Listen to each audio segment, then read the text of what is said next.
Hello,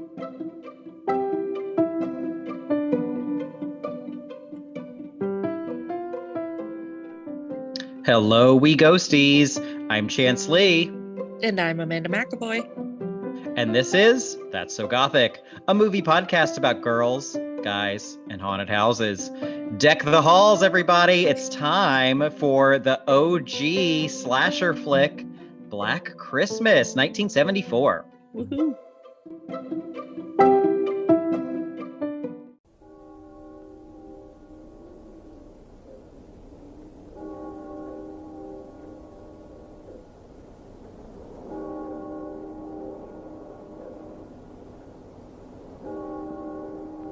Remember those idyllic scenes out of your childhood? Crisp winter nights, star bright, sleigh bells, crackling Yule logs, candlelight glistening off of shimmering Christmas trees, chestnuts roasting over open fires, carolers beneath snow-covered window ledges. Remember those. Remember them well. After Black Christmas, they'll never be the same again. Black Christmas, starring Olivia Hussey, Keir Dullea, Margot Kidder, and starring John Saxon as Lieutenant Fuller. If this movie doesn't make your skin crawl, it's on too tight.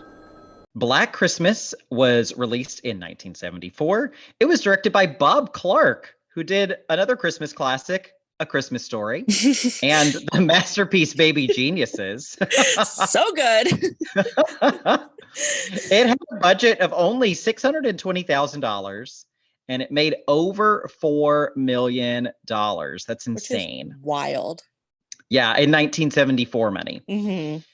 It stars Olivia Hussey as Jess, Mm-hmm. Margot Kidder as Barb, Mm-hmm. Andrea Martin as Phil, Marion Waldman as Mrs. McHenry, their drunken house mother. Yep, Mrs. Mac. I love her.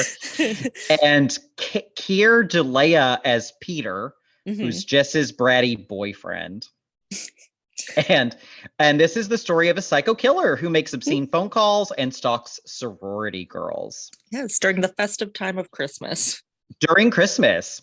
Yeah. So on first release, Black Christmas was given mixed reviews. Probably not surprising given its horror in 1974. Mm-hmm. New York Times critic A.H. Wheeler said it was a whodunit that raises the question as to why it was made. Very rude. Wow.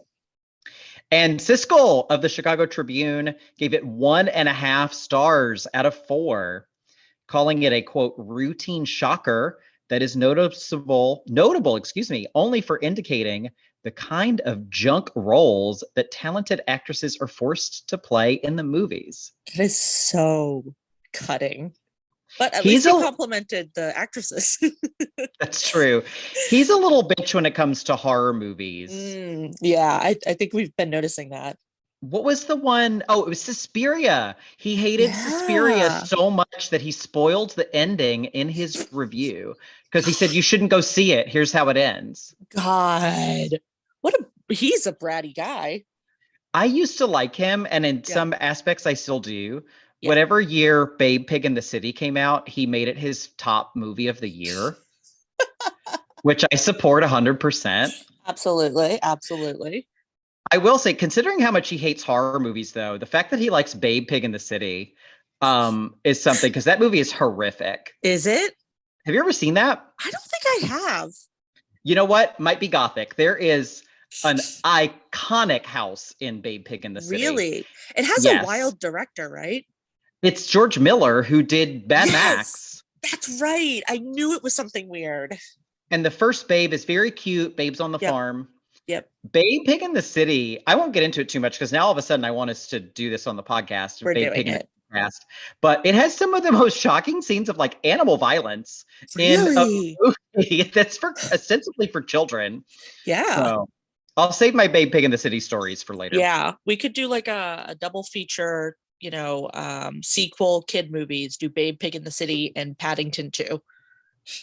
I do like Paddington. Yeah. I don't know that it would have any gothic elements, but He goes to that jail. He goes to jail. That's pretty goth. Kind of gothic. So yeah, Siskel, little bitch when it comes to horror. But now, Black Christmas has been reappraised. Yep. And it's widely believed to be one of the first, if not the first, official slasher movie. So on Rotten Tomatoes, it has a 71% critic tomato and a 75% audience tomato. It's also the originator for the call is coming from inside the house thing. Yeah. When a Stranger Calls was released afterwards, which I was really, I looked that up and I was like, whoa, good for you.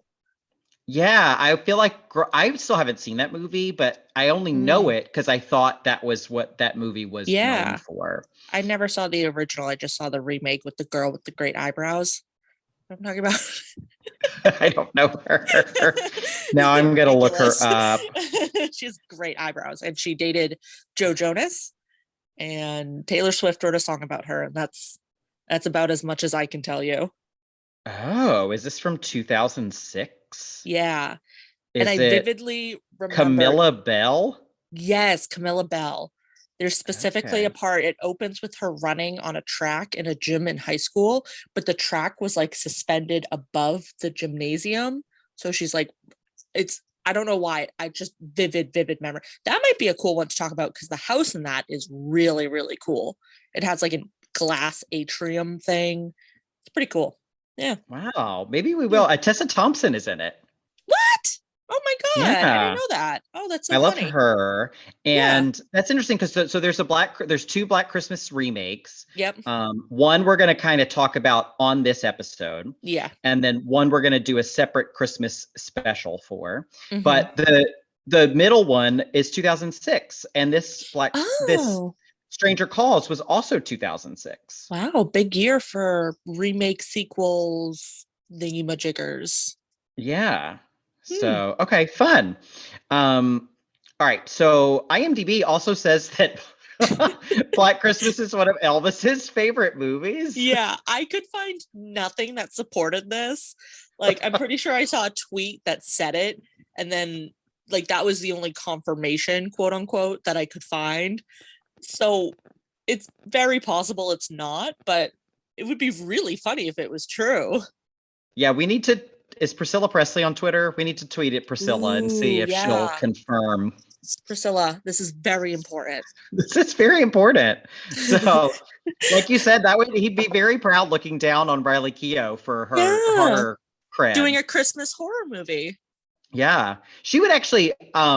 She would have been good in the 2006 remake. I think she would have. Yeah, she would have been good in that. Yeah. But so what we're gonna do? You'll do the plot summary for this Black Christmas, and then I will come in at the end and do a brief compare contrast with the 2006 remake. Yes. Very similar to this one, so it's not. I don't think it's worth doing a whole episode on. Yeah. Because the plot is very similar. And then, like I said, we'll have a special episode following this one for the 2019 version. So why don't you go ahead and get us started with the plot summary? Hello, folks. You get to hear my voice a lot more. All right. So 70s horror kicks off. We get a shot of the outside, creepy caroling music in the background, just super, creepy right off the bat. And you get this great shot of the sorority house, from the outside. And then it kind of goes immediately into the point of view of someone who, you later find out is the killer stalker. He's breathing really heavily. He's probably out of shape. It's very voyeuristic. He's kind of, so you as the camera, but this character is kind of peeking into windows, and then you climb up a trellis into an attic, which is, really fun. Feels very video game-esque. And there are a lot of really great establishing shots with this point of view. You get a lot of views of the inside of the house. There's an amazing staircase in the middle of the house. It's actually not too creepy of a house right now because it's all decorated for Christmas. It actually looks really warm and inviting and nice. It's actually, I'd visit. I'd climb up the trellis to get there. Very cute. Yeah, So I wasn't someone who lived on campus in yeah, college, but me neither. it would have been fun to live in a house Right. like this. Mhm. Yeah, it looks very warm, and I won't get into it too much because it's the 2019 one, but watching all of those girls together in the newer one, I was like, damn, I kind of wish I joined a sorority now. It's Same. right. Yes, I mean, there's only a small chance of you getting murdered, so that's true. worth it. So anyways, downstairs in this house, there's a party going on. You meet some characters. The main character is, well, I guess she's not the main character. She's kind of the main to begin with, is Barb, who's played by Margot Kidder, who is a super cool lady. Barb is absolutely hilarious, very beautiful. She's wearing this big oversized men's shirt. She's got a velvet choker on. And then you see a Always lot smoking. oh yeah, always smoking, just chain smoking constantly. Um, you see all the other characters. I think, what's her name? Phyllis. She has big curly hair and huge 70s glasses, like very quintessential 70s, very cool. And then one of my favorite things is Barb gets a call from her mom, and you can tell they're having a disagreement, and she refers to her mom as a gold-plated whore, which Yes. just Great one of dialogue. oh, Barb is so funny in this. She says some really problematic stuff, but she's hilarious. Who wasn't saying problematic things in 1974? So true, so true. So then Barb hangs up, ring ring. We get another call. I don't know who it is who picks up this call. I think she's just a secondary character, the one who picks up the call, because she refers to him as the Mona. Like she has like a thick Boston accent or something. Goes, the Mona is on the phone. It's the Mona. So he calls. I think the first call is very much just like kind of grunting weird noises. You can't really hear what he's saying. It kind of sounds like there might be two people, just all around creepy. And then Barb has probably one of my favorite lines of all time, which is one of the girls says something like, are you sure it's the Mona or something like that? And Barb goes, no, it's the Tabernacle Choir doing their annual obscene phone call. Every time I hear that line, I laugh. It's so good. So anyways, yeah, we're done with our first call from the Moaner. You never really get his name in this technically. He refers to himself. We'll get into it more later, but like I said, it kind of sounded like there was two people on the call, and it's never fully explained, but it's implied that it's him doing multiple voices, and the female voice that he does refers to him as Billy. So I think most people assume his name is Billy. And then I'm sure you're going to get into it in the 2006 remake. His backstory is more fleshed out. So I might call him the Moaner. I might call him Billy, but he's one or the other.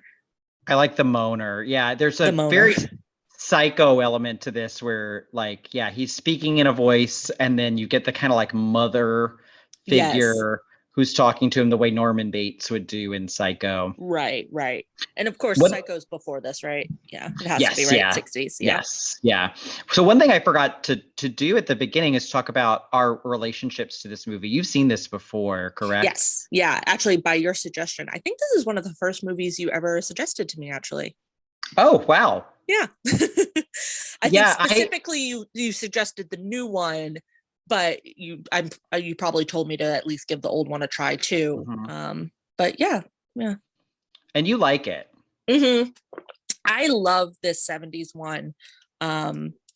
Again, I'm sure we'll get into it a little bit more with the next episode, but I do prefer this one to the new one or the 2006 remake. And this movie really surprised me because I'm not usually a huge fan of slashers. Like, the only one I can ever really remember liking is Halloween. And I actually don't like that one as much the older I get. Same. But this one I love, and it holds up. It's creepy. Yeah, I had seen this before and did not enjoy it. And then I rewatched it and was like, what? I don't know what I was on. I must not have been paying attention. Yeah. loved this when I Yeah. rewatched it. Yeah, and it is great. Just like there's a lot of attention to detail. It's Yes. very well made.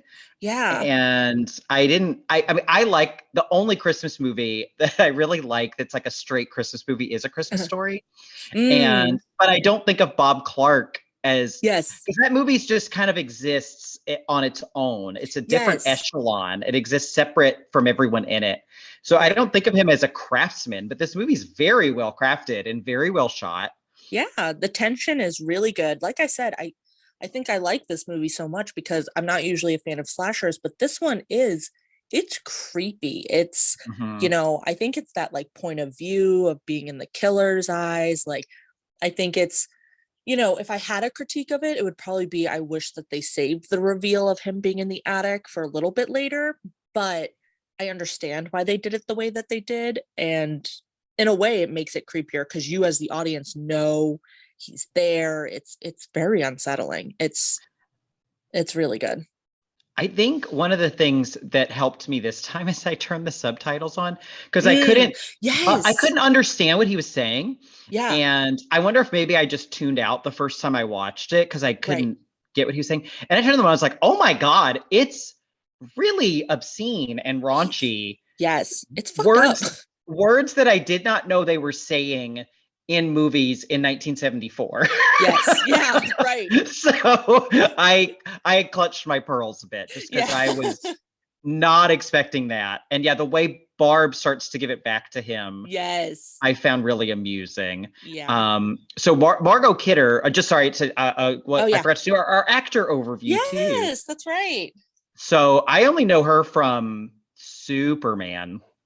Oh yeah, yeah. She's Lois Lane.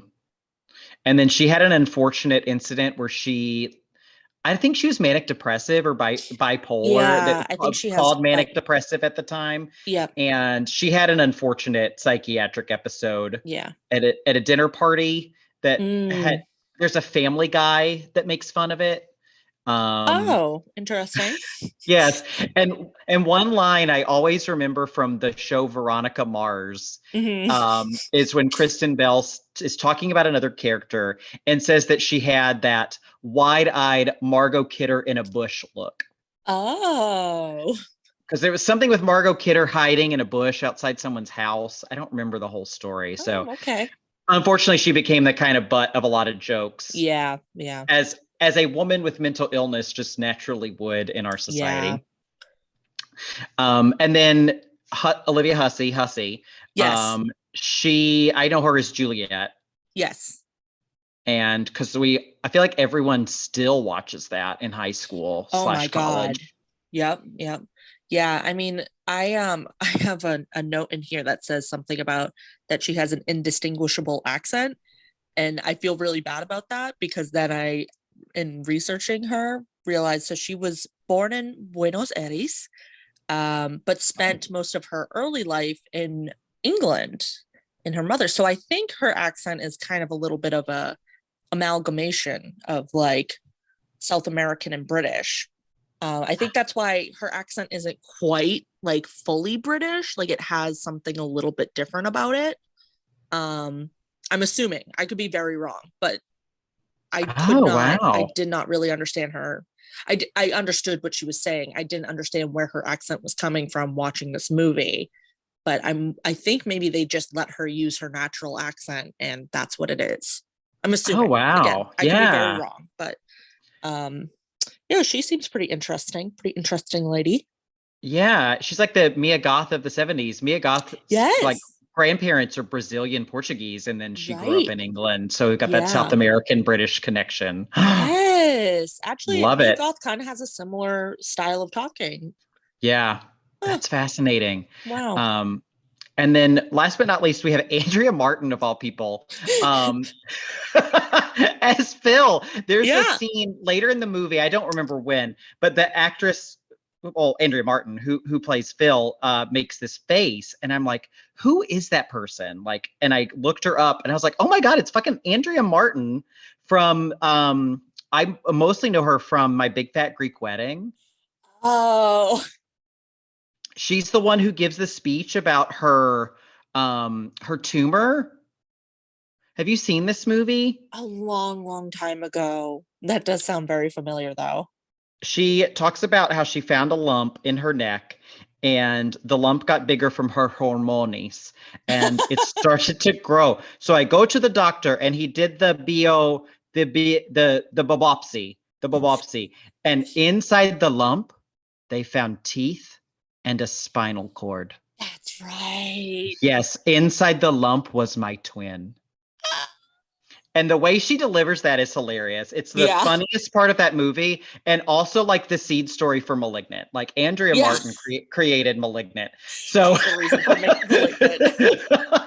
So like when I found out that it was her in this, that blew my mind because she just she's one of those people that I just kind of know exists. Right. And we'll get to it later, but they bring her back for the 2006 remake. She plays the house mother. Oh, that's so funny. I feel like she looks very different. Yeah. Or maybe I'm just Well, it was also 30 plus that's years true. Past this one. So that is very true. Yeah, it's quite different. So I thought it was fun that they brought her back for that. Yeah. But yeah, anything you wanted to add on the performers before we get back to the story? No, I don't. Oh, well, there's also Peter, who we haven't talked about him as a character yet. I forgot about him existing. Yeah, you just told me before we started recording that he apparently was the lead in 2001: A Space Odyssey, which, okay, sure. I am speechless. I have nothing to say about this. It's so weird. Not that like we shouldn't think of like horror as a downgrade, but it seems like to go from that to this Black Christmas movie. And just like the boyfriend who I put in my notes before I learned that like he kind of doesn't do a whole lot. Like he's supposed to be this red herring, but again, we'll talk about it more when we talk about him, but he's supposed to be this red herring, but you as the audience never think of him as that because you know that it's someone who's in the attic. So it's true. It's kind of like why he's just there to be a little bitch, but it's fine. He's so whiny. Yeah. Oh God. He's obnoxious. I really don't like him. Yeah. Well, let's get back to the plot and we can get into how much we do not like him. All right. So you meet some of the characters. You meet Jess, who's Olivia Hussey. So she's actually sort of the main character. I thought it was actually kind of cool how they did it. They sort of introduced her after some of the other characters because you think maybe it's Barb who's like the main girl, but then you really get to know Jess here. She's wearing this super cool sweater that has like 2 hands on it. I love that. I don't know why she's wearing it, but it's great. And then you realize that she's having some sort of issues with her boyfriend, Peter. So, the 2001: A Space Odyssey. Because I think the first time you notice it is she calls him and she's like, Peter, please call me back. And that's why, okay, can I just say, I thought she was French at first. And that's why I think her accent was really freaking me out. But yeah, so I think I probably thought she was French or Italian because of that Italian Romeo and Juliet. Right. Yeah. Mm-hmm. So it's a little bit of an odd accent, but it's cool. So you can tell she's having some trouble with Peter, and you also meet the house mother, Mrs. Mack, or I don't know what her whole name is, but they refer to her mostly as Mrs. Mack, and she is a lush, and she kind of lets the girl do whatever they want. So she's great. She has liquor bottles hidden all over the house. Yep. She has like the classic, cutout book. So good. Isn't there, does she have one in the toilet too? Oh, I think she does in the their top part. Yes, in the toilet tank. A queen. She pulls out with a string. I think they're all bottles of sherry, I think. Yes, it's all like cooking sherry. Yeah. Yeah. She's great. So, now you're kind of established, you have the characters, and pretty quickly into the movie, you get the first kill. It's this very like sheepish girl named Claire. She has this virginal boyfriend who was at the house, and she goes up to her room because I think she's leaving the next day to go home. So she goes up to her room to pack, and she can hear someone rustling around in her closet. And for whatever reason, she thinks it's her boyfriend, even though she saw him just leave. And out comes the killer and kills her with like a dry cleaning bag thing, just right over her head, suffocates her. It's great. And then, because I love this scene, because as she's getting murdered, all of the girls are downstairs oohing and eyeing over Mrs. Max. She just went shopping. And so they're all just like oohing and eyeing over all the things she just bought. I don't know if this is a universal experience, but did you ever go like shopping as a kid and you'd come home and you'd put on like a fashion show for your parents or anything like that? No. It was very common in my household. I would go shopping. I love it. And I would then go, my dad would be watching Sunday Night Football or something. And I would go in the bathroom, put on my clothes, come out and go, what do you think of this one? He'd go, oh, it's very nice. And that's just the vibes I get from the scene, is just I love that. Mrs. Mack, pulling out things and the girls going, oh, it's such a beautiful color. Oh, it's so great. And Claire's getting murdered. Whoops. Whoopsie daisy. So then I actually assumed this movie would would just go over one night, but it doesn't, because then it's the next day. It's bright out. You're outside of the school, which is a very Gothic looking building. I looked it up. It's the University of Toronto. So okay. Any of our Torontians out there, if you're going to school, congratulations. You're at a really cool Gothic school. Yeah. Great architecture. Yeah. It's beautiful. So there's this older gentleman standing outside and he gets decked by a snowball. And then you find out it's Claire's father, and he was supposed to meet her and bring her home. So then basically now you're getting more into the beef of the story. Jess meets up with her boyfriend Peter, and he's playing the piano. And you find out he's like a concert pianist or something like that. I'm not really sure. And she tells him that she's pregnant and that she wants to have an abortion. Mm-hmm. Peter does not want this. Peter wants to keep the baby. He's so happy she's pregnant. When she tells him that she wants an abortion, he gets really upset and says that, she's ruining his chances of, he has some sort of recital. He says something like, oh, you knew this would upset me, and blah, blah, blah, blah, blah. Basically, he does not pass the vibe check. He is pretty terrible. He sucks. Awful. He's Bad awful. guy. It doesn't seem like she's even all that into him. No. And so she definitely does not want this baby. And he thinks that she should keep it and they should drop out of school and raise this child together. And it's like, yikes. Yikes, yikes, yikes, yikes, yikes. Yeah, it's bad. It's, it sucks. Mm-hmm. And then Peter has his audition and he blows it big time. He sucks. Yeah, he really chokes. He sucks. He's terrible. So again, now you're kind of getting more into like, I feel like this is the part of the slasher where it's just like kill after kill, kind of thing. Mm-hmm. Because the police are on board with looking for Claire because there's another missing girl. She's 13, so she's younger, so they care more about her. Mrs. Mack gets killed pretty early in the movie. I can't even remember really what happens to her, but she gets killed. Oh, she goes up into the attic, I think, to look for something, and she gets killed. And it's she's great looking for the cat. Yes, because you get a scene of then the cat licking Claire's dead body, and that's fun. Yeah, they have this house cat, Claude. That's right. Yeah, he's a cutie pie, but he loves dead bodies. The cops end up tapping the sorority house phone. They ask, is this the only phone? They say, no, the Mrs. Mack has one, but we never get calls on Mrs. Mack's phone. It only ever calls the main house phone. The cops also find the dead girl in the park.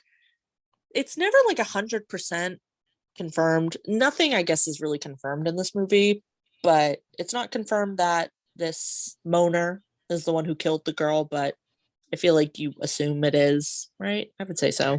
In my mind, I assumed it was completely separate. Really? I just assumed that was just something else that was happening on this bad Christmas night. Yeah, I guess it makes sense that it would be separate since, she's a young 13-year-old girl. That's a child. And he seems much more interested in sorority girls. So Yeah. yeah, I guess it could be separate. And then let's see, Jess gets another call from the Mona, but it doesn't last long enough for the cops to be able to trace it. I just have to say, I don't know if this is when they do it, but like, yeah, I don't understand how phones work in general, especially today with cell phones, and it might as well be wizardry to me. But no idea. Like the way they're in this giant phone company, and the cop is like running around to see like which wire is jiggling. Like that seems to be what they're doing to trace this phone call. Yeah, like I think like a light goes on and you have to find the specific light or something. It's wild. It's insane that this is how we did things. And I don't understand how we got from there to where we are now, where everything just happens by magic. Literally. But like, so they're making poor Hussey stay on the phone because he has to like run and like look at every, I don't even know what these devices are called, but they look like a bunch of little telephone poles in a giant room. Yes. Well, it's funny because wild to me. Yeah. Now you watch like TV and they're tracing the call and they're like, oh, stay on the line for 1 more minute. We have to like triangulate it. And they're on a computer and you see like the little loading line or whatever. And you're like, that makes sense. But seeing a guy just run around looking like basically whack-a-mole trying to find something. How would he know that it's this call and not just someone else getting a phone call in the city? Yeah. Like, that's what I don't understand. 1970s phone operators, let us know in the comments. Yeah. How did you do it? How did this happen? But it's very fun. So then there's a knock on the front door. Barb gets shanked by a crystal unicorn while Jess is having an emotional crisis watching children carol. So that's right. That's a fun. He always seems to know to kill people when, the girls are being distracted. Yes. He's got really good luck. Yeah, because Barb was like, is she just really hungover? She's in bed for some reason. Yeah. And because I kind of glazed over, there was like this kind of B plot where Barb and a couple of the other sorority girls, and I know Phil's boyfriend, they do like a Santa meet and greet or something. Mm-hmm. And I know she's drinking a lot during that because she actually gives a child a drink. Yes. And she says something about how he's like sloshed or something. So yeah, she might just be hungover. Not really sure. Yeah, that's that's so funny because I think Claire's the dead one in the attic? Yes. Her dad's on the phone, and Barb is just drinking and feeding this child sips of alcohol. Yes. And there's a really funny part because, again, a part of the B plot is that Barb, the reason why she got the call from her mom is that she's going to I don't 100% understand why it happens, but the plans have basically become now Barb, Phyllis, and I think a couple of the other girls are going to go skiing for Christmas. But Phyllis was supposed to go away with her boyfriend, and her boyfriend's playing Santa. And I'm pretty sure he says to Barb to like, he says like, fuck you or something, dressed up as Santa in front of children.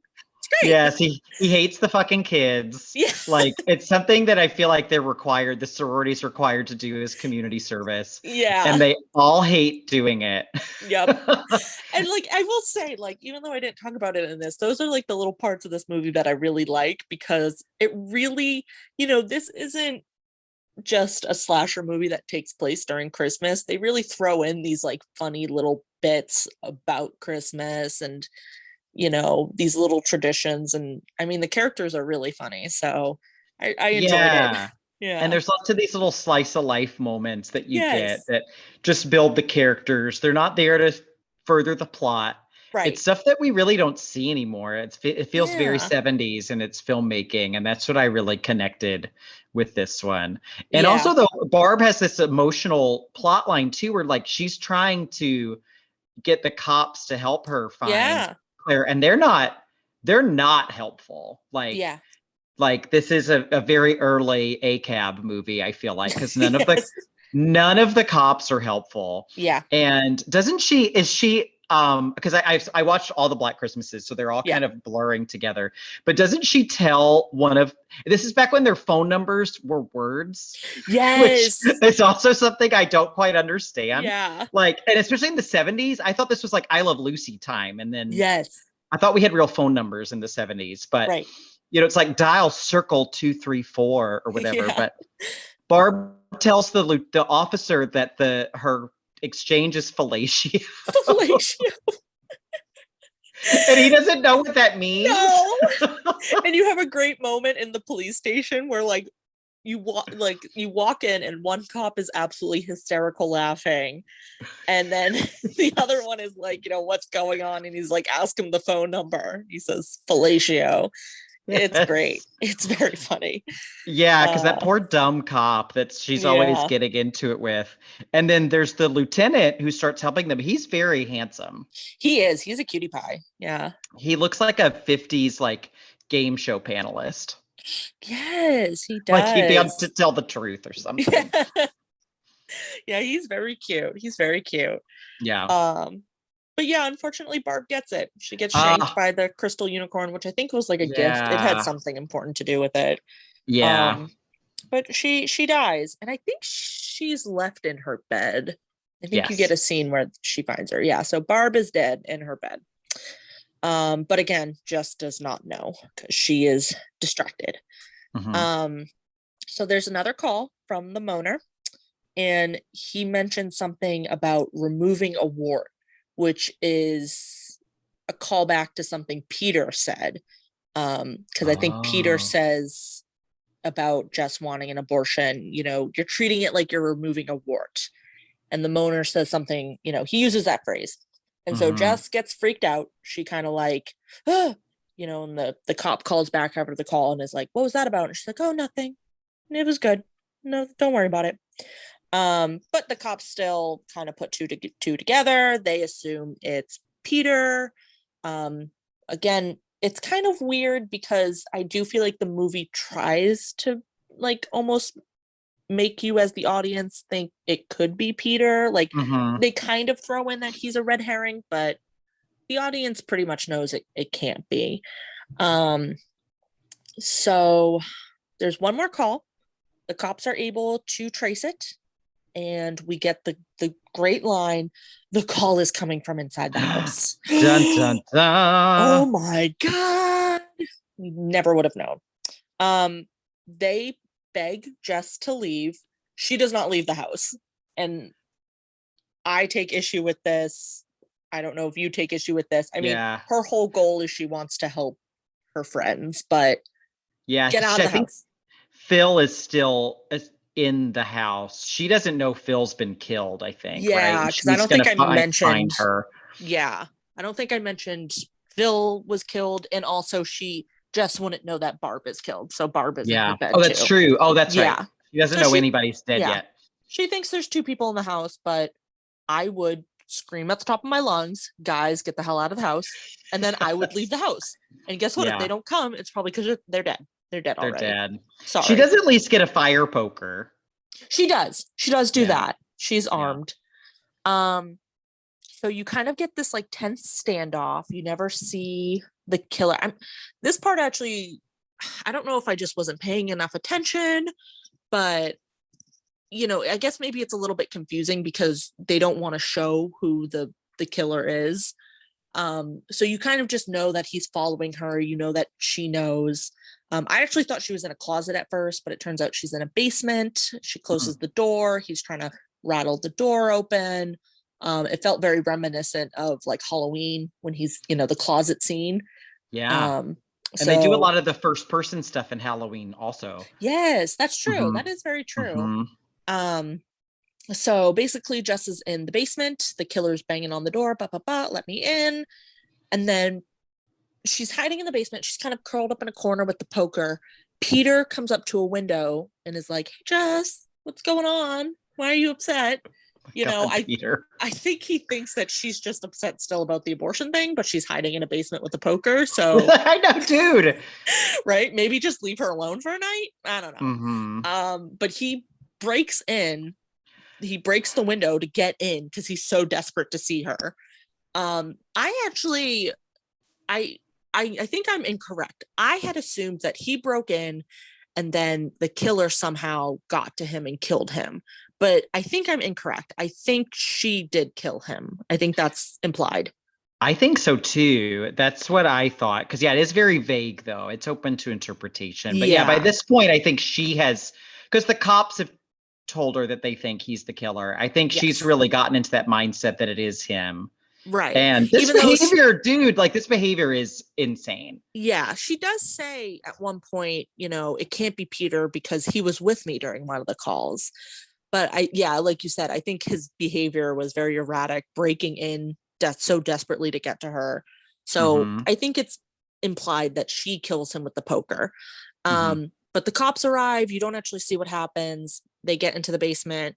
Jess wakes up just long enough for you to realize she's alive, and then she passes back out.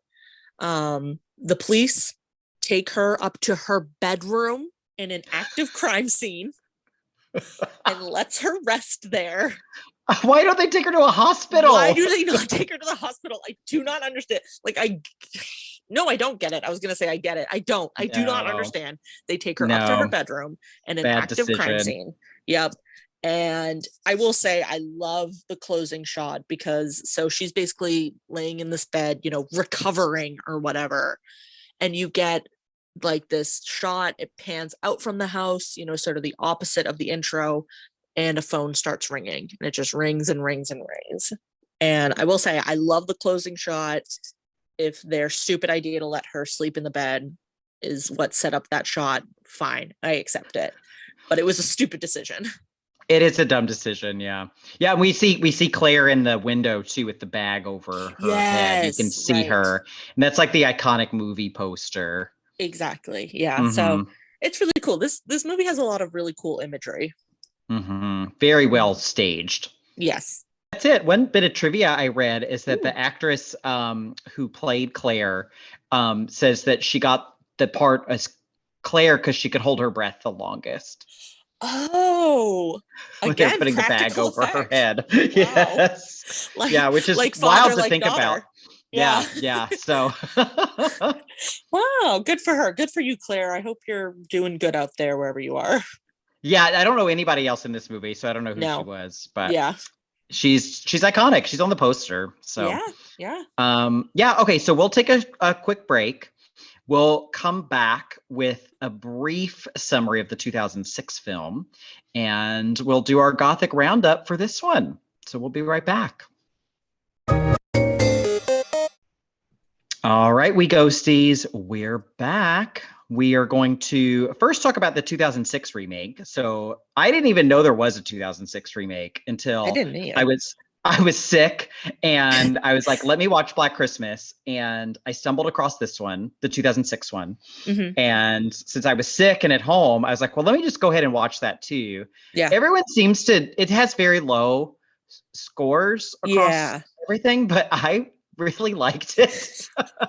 Did you watch the 2006 one? I did watch it. I am so torn on it because I guess it's hard for me to describe how I feel about it because I typically like it when villains or, the killers get a backstory.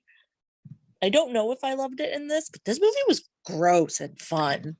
All the killer stuff I do not care for. I'm with you on that. Because what I like about the OG is that we don't know anything. Yeah. And we don't have to know anything. It does not have to explain everything to us. Mm-hmm. And the 2006 one does. So my headcanon for the original one, because there's all the talking between him and the mother, and they're talking about a baby. Because I think a lot of it is Olivia Hussey thinking that they're talking about her baby, but the killer is talking about something else entirely because he's having this psychotic break. I didn't think of that. Yeah, so my headcanon is that like something happened, either the killer maybe killed his own sister or something by accident, and that caused this snap to happen, and maybe then he killed his mother. Yeah. That's what I was kind of thinking was going on. But the 06 one creates this whole thing where he was abused by his mother, and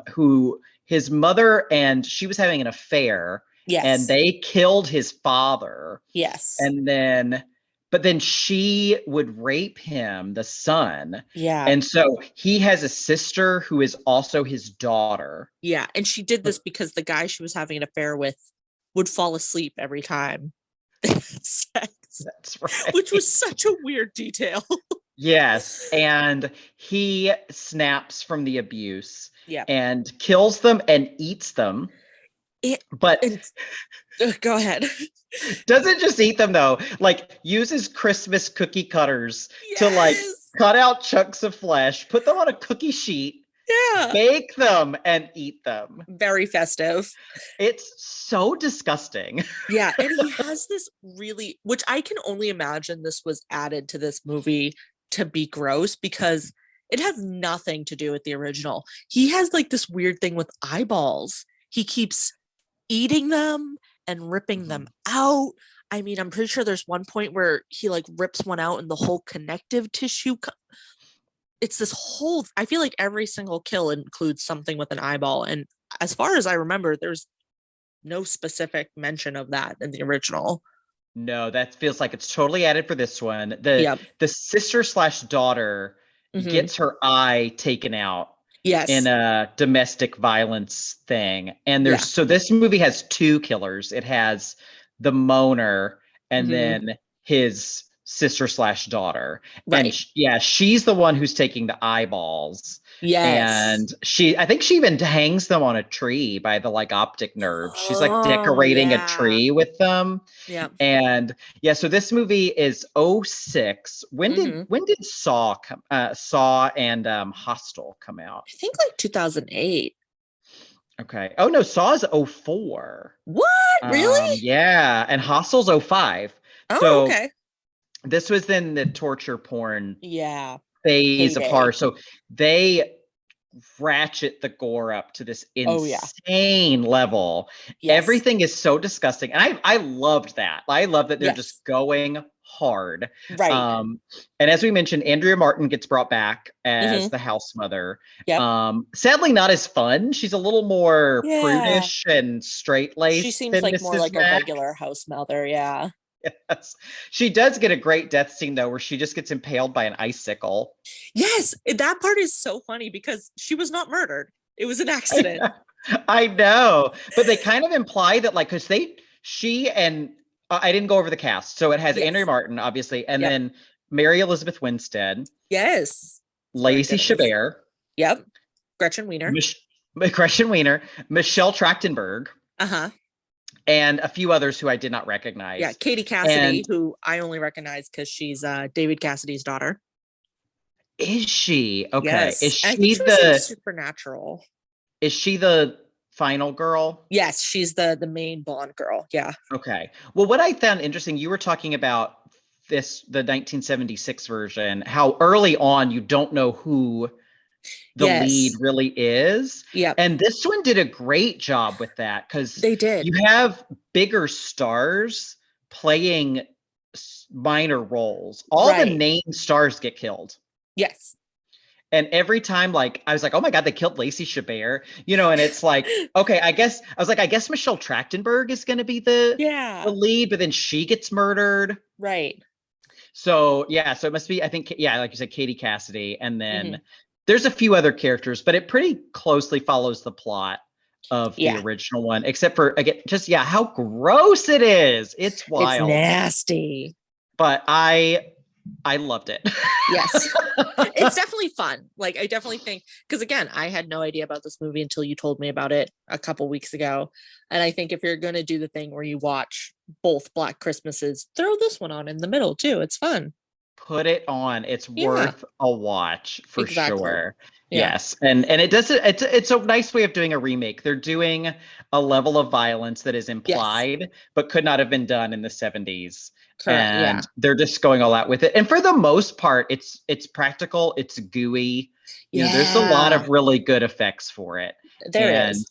Yeah, all the killers. I did like, so the killer, we meet him very early on. We know he's a killer. He's in an insane asylum because he ate his parents. Yep. But And the story is every Christmas he tries to escape to go home. Yes. And their sorority house is the house he grew up in. Mhm. And he like licks a candy cane into a sharp point and stabs like a security guard with it.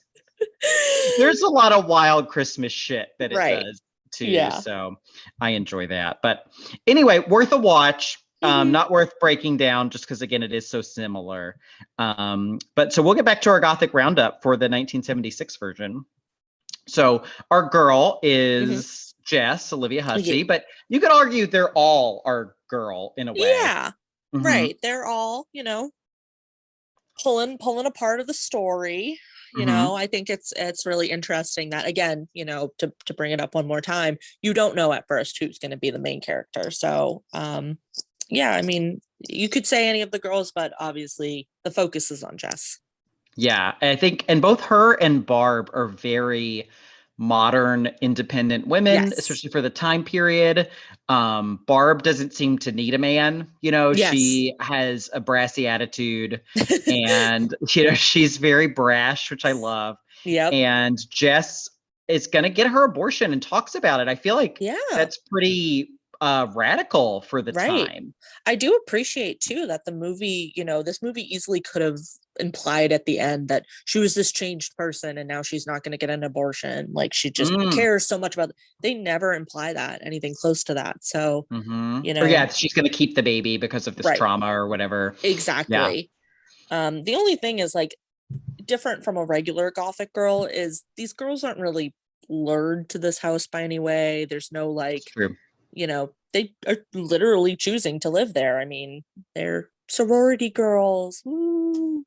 Yeah. And there's no real guy in this one. Yeah. There's some lame men. They're all lame men. Sucky men. Yeah. Peter sucks. He sucks. He fits the Gothic guy stereotype of being lame, controlling. Yeah, that's true. Anger management issues. Doesn't he wreck his piano? He gets mad and I think he does. Yeah. Like beats up the piano. So rude. But yeah, he has no agency or control at all that most of the guys have. So yeah, there's kind of a void where the guy is, but that's intentional because they all suck. So but I do want to pitch something. This is my hot take. Ooh, okay. That the guy is the cat, Claude. Oh, I love it. Go on. Because Claude is always like Mrs. Mack is looking for Claude when she gets killed. And Claire thinks Claude is in the closet, but it's the killer when she gets killed. Right. This cat is luring the victims away unwillingly. And he's a man. He's a man cat. We know because Mrs. Mack says, "God damn it, Claude, I'm going to have you fixed." Yes. I love it. We've never had a cat, fit in any of the categories. So I'm fully support this. We came close with House being the familiar, the cat. Ooh, that's right. But this one, I think that's my theory is that Claude is the guy. I love it. Put it down. and into stone. He waits till they get killed, and then he drinks their blood. He licks them. Yeah. Yes. he's way more interesting than Peter, so I'm fine with this. That's for damn sure. Yeah. I have to. I'm gonna rewatch this now and just watch Claude, the Claude cut. The Claude cut. Yes. Yes, I don't trust him. I do not trust that cat. So, so our house though, the house is awesome in this movie. It's so good. It's beautiful. I love the staircase that has like a couple of landings. All of the girls have their own rooms. Beautiful living room, all decked out for Christmas. It's gorgeous. This is a great house. Weirdly, I don't know where this is on the map, but the movie says it's set in Bedford, Pennsylvania. Yeah, I know that they said something about Bedford, and there's a couple Bedfords near us, actually, Massachusetts, New Hampshire, and I think there's one in Vermont. It's a very popular town name. Yeah. So maybe they're just going for like an any town East Coast feel. Yeah. but it's as you mentioned, the college is Toronto. Yes. And so is this house. This house is Mhm. also in Toronto. And it's in the same neighborhood as Casa Loma, the mansion that was the house in Ready or Not.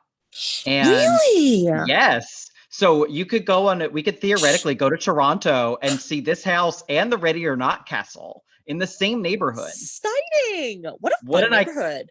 iconic place. Yeah. Yeah.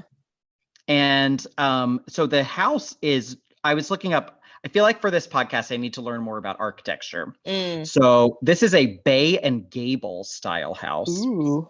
because it has lots of bay windows and gables, which are the pointy things like Okay. House of Seven Gables. Yeah. Oh, okay. And I guess, so I was looking this up because it's a distinct residential architectural style from popularized in Toronto, Canada.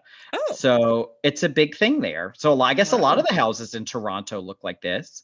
And they talk about on the Wikipedia page that this form emerged during the 1860s and it adopted elements commonly associated with Gothic style buildings.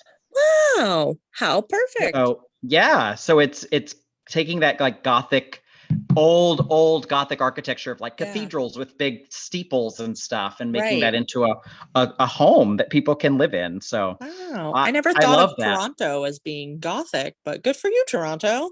I guess Toronto might be the most Gothic city in North America. Wow. With this being its distinctive architectural style. Apparently. And then I wanted to share something else about the house. I was reading an article from the Toronto Star because the house is still standing, so it is still there. And that's where I learned that it was in this Casa Loma neighborhood. So there is a fun article. If you look up the Toronto Star, you can see, this is just from 2017. They did an article about the house. So can learn more there. Wow. Well, thank you. It's really nice that and as far as I understand, I think the interior, this house served the exterior and interior. It wasn't like the interior was a soundstage or something. They did everything in this house, which is awesome. Yeah. And I feel like you can really tell because the house is, it's just so cool. I love even the creepy attic. It's great. This is one of my favorite houses in all the movies we've talked about, I think. Yeah. It's great. It's the one house that I would really want to live in. Like it's just lovely. Has nice railings. Looks like it's in a nice neighborhood. You get kids coming up to carol. Yeah. Does it have a little gate? Maybe a little gate, and like a little yard. It definitely has like a deck, like a little porch. It's very nice. Yeah, I love this house. So, and then we have our haunt. In this case, it's a serial killer. We haven't had a serial killer yet. Yeah. So, serial killer / mental illness. So. Yeah. Billy or whatever you want to call him. Yeah. He's not. I will say, I think for a serial killer, he's a good one to put in a haunt category because he really is. He's creeping around the house. He feels very ghostly. It's sort of interesting how I feel like he has such like obviously in the 2006 one, they say, actually, I don't know if we mentioned this, he's going home and his home is the sorority house. They don't say anything about that in the original though. No. But it feels like he knows the house. Like he just keeps like popping up, like it's like he has this innate knowledge of the house. I mean, he knows to climb the trellis to go up to the attic. I mean, that's true. Yeah. He just like doesn't randomly, trellis.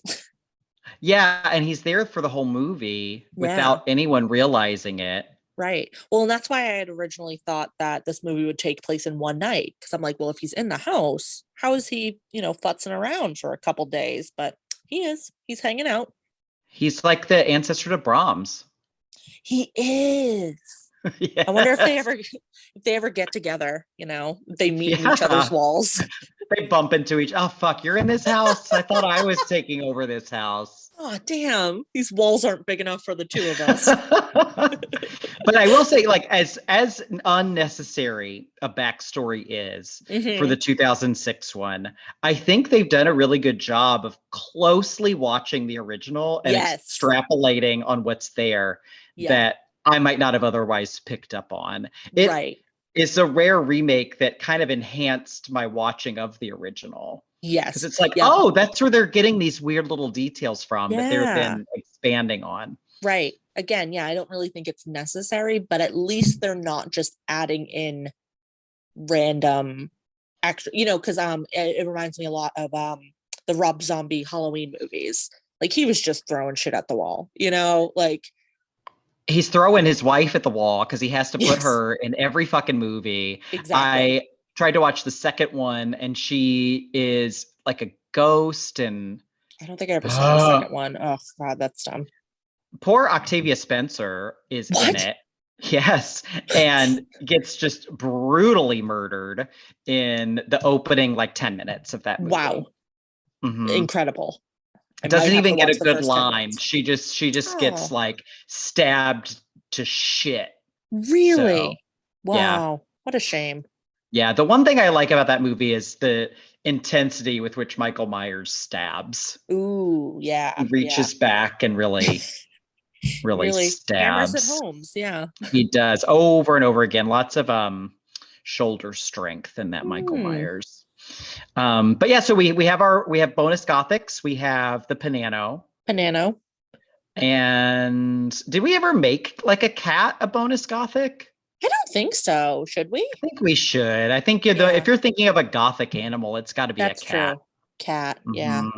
So yeah, we have cat, and I guess like I don't know if romantic rival is one, but like because there's not really a rival, but like there is the unwanted, like Yes. like Peter is kind of this dangling part of a love triangle that doesn't even have a third piece to it. Right. Like you can't even really call it romantic tension because I would say it's not tense for Jess. She just kind of wants it over.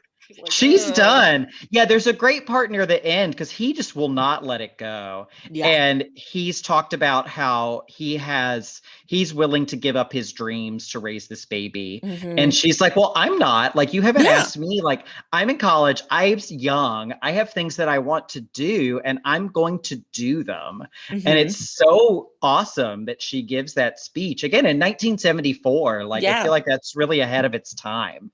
Yeah. She's a great character. She's very good. So yeah, anything you wanted to add to this? I don't think so. So what do you think? Is it gothic? I would put it in goth-ish. And it's funny because I was thinking a lot about if a slasher could even be gothic. I think that this was a good one for us to do. I agree. I think it's definitely, like you said, goth-ish because we're missing the guy element. Yes. For this one, pretty big hole in it, but it does have the house makes up for a lot of that because the house is so strong. But yeah, definitely gothish. Yeah. I think it's missing the guy. I think even the girl, she's a great character, but she's not really a traditional gothic heroine sort of, but the house is so good. And to say that the house is so good and it's still like, it feels so gothic, but it's still so warmly decorated for Christmas. Like, it's really not like a creepy house. Like, there's really not any scenes of like all the lights turn, he doesn't go in and cut the breaker box. Like, it's that's true. well lit. Like, yeah, but it's just such a lovely house. It's so great. Yeah, it's a great house. And I guess like not to give men too much power, but I guess the guy really is a key element in a gothic film more so than I thought. Because she can't be like a traditional gothic girly without the guy, because that's such a key part of it. And usually the guy owns or has something to do with the house. Right. And Peter doesn't in this case either. He doesn't. Yeah. The closest thing is the connection with the killer because they think he's the killer. Right. But he's not. He's not. He's just there to be dumb and whiny. Yeah. He's the worst. Screw Peter. He's pretty bad. All right. Well, thank you, We Ghosties, for listening to us break down 1974's Black Christmas. Please subscribe wherever you get your podcasts. Leave us a review on Apple Podcasts and give us a rating there. Drop us an email at sogothicpod@gmail.com with suggestions and comments. Give us suggestions for future films, and follow us on Instagram for hints about what we'll discuss in January, because we're going to tell you what we're going to discuss next, and that's the 2019 Black Christmas. This will be a special Christmas episode. So you're getting 3 episodes this month. So stay tuned for that.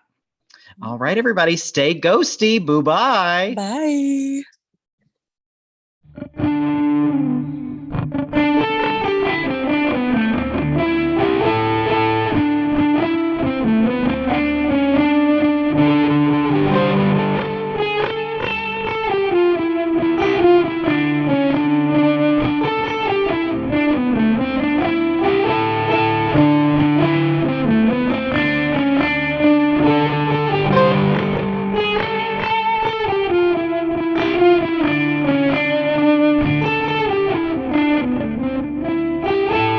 Thank you.